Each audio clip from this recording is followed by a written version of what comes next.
तर मी वारंवार सांगत होतो, आपल्या या देशाचे लाडके पंतप्रधान मोदी साहेब यांनी जे गेली 11 वर्ष या देशामध्ये जो विकासाची गती राखली, त्याचबरोबर ह्या संपूर्ण 140 कोटीच्या देशाला जे त्यांनी कुटुंबाचा दर्जा दिला, हा माझा परिवार आहे हे सांगितलं आणि सर्वसामान्यांची सुख दुःख त्यांना आधार देण्याचं काम मोदी साहेबांनी केलं. कारण ते सामान्यातनं निर्माण झालेलं नेतृत्व आहे, त्यांना सामान्यातल्या अडचणी माहिती होत्या आणि त्याच पद्धतीने महायुतीचं जे राज्यातलं सरकार आहे त्यांनी सर्वसामान्य स्त्रियांना आधार देणं, त्यांना प्रतिष्ठा देणं ही जी कामं केली, त्यामुळे ह्या परिवारासारखं वातावरण राज्यात आणि देशात झालं.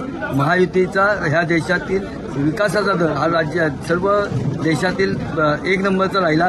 प्रगतीपथावर असणारं देशाचं नेतृत्व, प्रगतीपथावर असणारं राज्याचं नेतृत्व आणि कसबा मतदारसंघात मागील 18 महिन्यात जसं स्वर्गीय गिरीश बापट पोटनिवडणुकीला पडले त्यानंतर दुसऱ्या दिवसापासून काम केलं. आमच्या नेत्यांचंच अनुकरण करत आम्ही 18 महिने सर्व मतदारसंघामध्ये सेवा, संघटन आणि संपर्क या 30 सूत्रीच्या माध्यमातून 50,000 नागरिकांचे प्रश्न सोडवण्याचा आम्ही प्रयत्न केला, प्रामाणिक प्रयत्न केला.